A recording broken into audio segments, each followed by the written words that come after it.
petite gorgée de thé avant quand même. Pas déconner, faut pas commencer la matinée trop rapidement. Bonjour à tous et bienvenue dans une nouvelle vidéo sur ma chaîne. Aujourd'hui j'ai décidé de reprendre le pseudo tag slash discussion que ma copine blogueuse Saléandre avait elle-même créé sur son blog il y a déjà de ça quelques temps maintenant, et qui s'appelait tout simplement Vivre avec ses livres. Saléandre nous propose 5 questions, situations que nous avons peut-être en rapport avec les livres, c'est surtout sur la manière dont nous vivons avec ces derniers. Pas vraiment de livre spécifique à vous présenter ici, c'est vraiment plutôt la manière dont on en prend soin, de comment on vit avec. Forme, couleur, vieux, neuf, d'occasion, quel est notre genre de livre préféré? Alors pour ma part, c'est vrai que je suis une grande addict aux poches. J'aime énormément le format de poche, de 1 parce qu'il est pratique, et deuxièmement, mais ça c'est un tag qui date maintenant beaucoup, c'était le tag poche ou grand format, j'avais dit dans cette vidéo que souvent la couverture du poche me plaisait plus que la couverture du grand format, ce qui normalement est l'inverse chez beaucoup de personnes, mais très souvent je suis moins attirée par la couverture du grand format que par la couverture du poche. Je me suis même intéressée à des livres dans leur format de poche parce que la couverture me plaisait plus, et quand j'ai revu la couverture grand format j'étais là, ah c'était ça? Ah c'est pour ça qu'il m'a pas intéressée, parce que les couvertures n'ont pas rien à voir mais sont vraiment différentes dans des styles différents, et du coup je préfère souvent celle du poche. Le format bien sûr est beaucoup plus pratique. Alors c'est pas que je vadrouille très régulièrement, mais c'est tellement plus agréable d'avoir un poche dans son sac qu'un grand format. Ça je pense que tout le monde peut comprendre de quoi je parle, parce que alors se trimballer le grand format c'est toujours une épreuve, c'est toute une aventure à elle tout seul en fait, quand tu dois le glisser dans ton sac, tu dois rajouter ton truc, tes clés. Moi souvent j'avais encore des trucs pour grignoter, une bouteille d'eau, tu fais oh ça passera jamais, et après t'arrives au moment fatidique où tu dois fermer le sac. Là c'est complexe quand même, là c'est différent. Que ce soit vieux, neuf ou d'occasion, j'en ai un petit peu rien à faire. J'adore aller chiner chez Emmaüs, j'adore aller farfouiller dans les bacs, dans les étagères, trouver des petites perles que je n'avais encore jamais eu l'occasion de lire avant et qui traînaient depuis des lustres dans ma wishlist. Et d'un coup je me dis, oh, c'est l'occasion, il est à 50 centimes, 1 franc, même pas, fonce. Et j'aime ce côté seconde main en fait, j'adore ce ressenti.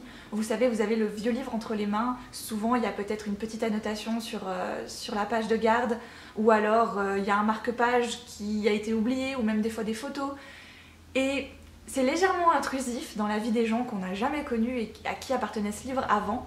Et en même temps, j'ai un peu l'impression d'être Amélie Poulain. Je vous le dis régulièrement quand j'ai pris des livres d'Emmaüs, c'est quand je retrouve des petites choses comme ça dans les livres qui n'étaient pas à moi. Et je sais pas, j'ai l'impression de découvrir un trésor quelque part. Le livre, on sent qu'il a vécu quelque chose avant nous. Voilà, je sais pas, éthiquement parlant, pour moi, ça représente énormément de choses d'avoir un livre d'une personne que je n'ai jamais connue. On sait pas, peut-être que le livre a voyagé ou que sais-je, le livre a été mal aimé et nous on va peut-être l'aimer. C'est donner une seconde vie au livre et c'est magnifique je trouve. Voilà, je sais pas, j'ai vraiment un rapport avec la seconde main qui est assez particulière et que j'adore. Mais bien sûr j'adore le neuf également, j'achète quand même énormément de livres et je pense que les 3/4 de ma bibliothèque est composée de neuf, je ne dis pas le contraire. C'est quand même magnifique d'avoir un livre qui est tout beau, qui n'a jamais été ouvert, qui va s'ouvrir pour la première fois, rien que pour nous. Voilà, c'est toute une expérience, les deux sont complètement différentes et les deux me plaisent beaucoup. Deuxième situation, les livres sont nos compagnons de tous les jours, comment les traitons-nous? Alors j'essaye vraiment de faire très attention à mes livres, même si c'est des secondes mains et qu'on sent qu'ils ont déjà vécu. J'aime vraiment les garder en l'état. Alors c'est vrai que ça ne me viendrait pas à l'esprit de noter des choses dedans, ou alors c'était des livres de cours, ou alors c'est des livres de développement personnel, et ça je trouve que c'est un rapport différent, parce que je sais que ce sont des livres qui doivent limite vivre un peu avec moi, je suis obligée de noter des choses dedans, mettre des petites croix pour me dire ça c'est très important pour moi, ça je sens que ça va être important pour moi plus tard. C'est des livres qu'on va volontiers relire et relire, donc c'est une autre approche. Pareil pour les livres de cuisine, si je dois faire des changements de recettes directement dans le livre, bah je le fais parce que c'est beaucoup plus pratique. Maintenant les romans, aucune annotation, j'essaye de garder le livre le plus parfait possible on va dire. Je ne les corne pas parce que j'ai quantité de marque-pages, donc forcément ce serait stupide de les corner. Et il y a une chose que je déteste au plus haut point, vous savez, ça me... Ah, c'est comme les ongles sur un tableau noir, ça me mérisse le poil, c'est de casser le dos du livre. Ça me... Voilà. Et malheureusement, on peut des fois casser le dos du livre sans vraiment s'en rendre compte. Hein. Moi, ça m'est déjà arrivé. On en est au stade où, si on ouvrait un tout petit peu plus le livre, la lecture en serait mais juste 10 000 fois mieux. On l'ouvre un tout petit peu plus et là on sent que c'est déjà trop tard. On ne peut pas faire machine arrière. On est à la limite du cassage et on sait que même si on le referme, la prochaine fois qu'on va le rouvrir, c'est foutu. Et ça m'énerve parce que je le sens venir et je me dis c'est trop tard, tu peux plus rien faire. Et là ça se casse. Et moi sentir la cassure quand je lis un livre, ça me... Je supporte pas, ça m'énerve. Ça m'énerve au plus haut point. Alors c'est souvent avec des très gros livres ou des livres qui ont parfois été un peu mal collés, mal brochés. Voilà, ça se fait tellement facilement. Pour certains c'est tellement léger que même quand vous le rangez dans votre bibliothèque, on n'y voit que du feu. Mais vous savez que vous l'avez fait. C'est genre, on est coupable d'un crime qui a été dissimulé, dont personne ne vous a dit que vous étiez coupable, mais vous savez que vous l'avez fait. C'est la culpabilité ultime de la bibliothèque. Troisième situation, les livres dans les transports. Même si mon lieu de travail aujourd'hui n'est pas éloigné, c'est vrai qu'avoir un livre sur soi c'est toujours quelque chose que je prends l'habitude de faire. D'ailleurs même quand je vais au repas de famille, j'ai un livre sur moi. On sait jamais ce qui peut se passer, hein, on sait jamais. Mais le livre dans les transports pour moi c'est le plus important. J'ai la chance, et la chance ultime de ne pas être malade en voiture ou en bus ou en train, qu'importe. Donc c'est vrai que de pouvoir lire dans les transports, c'est le pied ultime. Pour moi c'est un des meilleurs moments de lecture, je sais pas pourquoi, parce que j'ai l'impression que le cadre est idéal. C'est je ne peux rien faire d'autre. C'est-à-dire que j'ai pas de wifi, ou alors je pompe ma 4G mais c'est pas très bon non plus pour mon abonnement. La musique, bah, c'est pour accompagner ma lecture justement. Je me vois mal fixer le paysage pendant 3 heures, hein, on est d'accord. D'ailleurs quand je prenais très régulièrement les transports en commun, quand j'étais plus jeune, quand j'allais en cours, etc., c'était évident que j'avais un livre sur moi. En plus à ce moment-là, je pense que la plupart d'entre vous s'en souviennent encore, mais les smartphones, ça n'existait pas, hein, voilà, donc on n'avait pas le choix. C'était soit tu révisais tes cours, soit tu lisais un livre. Et moi, comme j'étais pas très école, je lisais un livre. Quatrième situation, le livre et les activités du quotidien. Je suis le genre de lectrice qui aime optimiser son temps de lecture à fond. Je suis capable de lire juste 5 minutes entre deux quelque chose parce que j'ai 30 secondes de libre. Voilà, je lis quelques lignes, ça ne me dérange absolument pas. Du coup, mes activités du quotidien se marient assez bien avec la lecture, que ce soit en marchant, parce qu'au moment où justement j'allais beaucoup en cours et où je prenais beaucoup les transports en commun, il y avait souvent la marche entre ta maison et le transport en tant que tel. Je me souviens que quand j'étais ado et donc du coup j'habitais encore chez mes parents, le trajet entre la maison et l'arrêt de bus était de 10 minutes, quart d'heure à peu près. 7 minutes si tu marchais très très vite. Au bout d'un moment, ce chemin-là, tu l'as imprimé dans ta rétine. Hein, tu peux le faire les yeux fermés. Donc qu'est-ce que je faisais quand il faisait beau et qu'il ne pleuvait pas bien sûr? Je lisais en marchant, voilà. Alors il faut dire aussi que les trottoirs de Firpiclo sont pas les trottoirs les plus bondés du monde, hein, donc forcément ça aide. Là où j'habite maintenant c'est un petit peu plus difficile, c'est vrai, je dois apprendre à slalomer un peu entre les gens. Je lis dans mon bain, bien sûr, alors ça c'est le moment ultime, j'adore lire dans mon bain.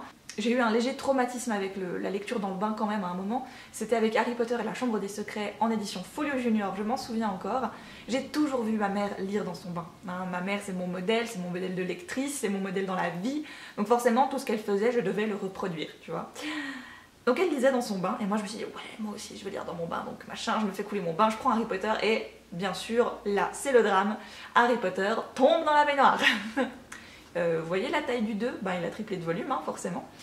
Donc c'était joli, ça faisait un peu grimoire ancien, j'aimais bien. Suite à cette tragédie, vers mes 11 ans à peu près, je n'ai plus jamais lu dans mon bain, jusqu'autour de mes 16 ans, par là autour je dirais, où un jour ma mère est arrivée et m'a dit « Margot, je crois que tu es prête à retenter l'expérience de la lecture dans le bain, je te sens d'attaque cette fois. » Et depuis, je n'ai jamais refait tomber un livre dans mon bain. Plus jamais. Je lis en cuisinant, voilà, alors je te fais pas un plat 4 étoiles, on est d'accord, mais je peux totalement cuire des pâtes tout en lisant, hein, voilà, je lis, je remue, c'est pas du tout un problème. J'aime optimiser mon temps de lecture, donc je l'assimile assez facilement à mes tâches du quotidien. Je ne lis pas en passant l'aspirateur non plus, parce que c'est plus difficile, mais si je le pouvais, je le ferais. Et enfin, dernière situation, et certainement une des plus importantes, le livre dans la maison. Alors comment est-ce qu'on les entrepose, comment est-ce qu'on les range? Personnellement, je n'ai jamais connu autre chose que mes bibliothèques. Hein. Même avant, quand j'en avais une plus petite chez mes parents, ça a toujours été bibliothèque. Voilà, c'est commun chez nous, il y a toujours eu des bibliothèques, il y en aura certainement toujours. Mais pour moi, le livre dans la maison, il a besoin de vivre un petit peu. C'est-à-dire qu'on a besoin de le sortir par moment de sa bibliothèque, d'en laisser traîner un par-ci par-là. Et ça, c'est quelque chose que les non amoureux de la lecture n'arrive pas du tout à comprendre. Alors je suis une fille plutôt ordonnée, plutôt maniaque, qui aime que chaque chose soit à sa place, hein. Là ça y a pas de problème. Mais le livre peut facilement traîner à peu près n'importe où sans qu'il me gêne. Même je trouve qu'il fait un effet déco, je sais pas, il me gêne absolument pas. Et ça typiquement, mon père ne l'a jamais compris. Alors si j'ai un petit côté ordré et maniaque, je dois bien le tenir de quelqu'un, et ce sera mon père pour le coup, hein, parce que alors le monk en puissance, c'est lui. Oui, c'est l'homme qui murmurait à l'écorce des arbres, là, pour ceux qui ont suivi dans les dernières vidéos. Voilà, mon père c'est carré, il faut que tout soit rangé, nickel, propre, que ça bouge plus, tu vois. Le problème qu'il a eu dans sa vie, deux problèmes majeurs, c'est de 1 ma mère, et de 2 moi. Et forcément les deux qui aiment les livres, ça accumule beaucoup de livres. Et ça les laisse traîner un petit peu partout. Légèrement, sous la table du salon, sur la table du salon, sur les étagères, dans les étagères, sur le bureau, sur le comptoir, à l'entrée, enfin bref, il y en a partout, hein, c'est normal. Mais il a jamais compris que c'était limite un niveau d'esthétisme. C'est beau un livre qui traîne sur une table. Non, pour lui c'est pas bien, c'est pas rangé. Mais c'est vrai que pour moi c'est différent d'avoir un livre qui traîne sur une table que plutôt qu'une vieille paire de chaussettes. C'est absolument pas la même chose, on est d'accord. Voilà, c'est tout ce que je peux dire. Voilà, cette vidéo Vivre avec mes livres est maintenant terminée, j'espère qu'elle vous aura plu. Je vous laisse les intituler des petites questions, situations dans la barre d'infos si vous-même vous avez envie de le reprendre. Je vous laisse également l'article de Saléandre sur son blog qu'elle a réalisé il y a quelques temps maintenant. Je vous embrasse très très fort, je vous souhaite de très belles lectures et je vous dis à une toute prochaine.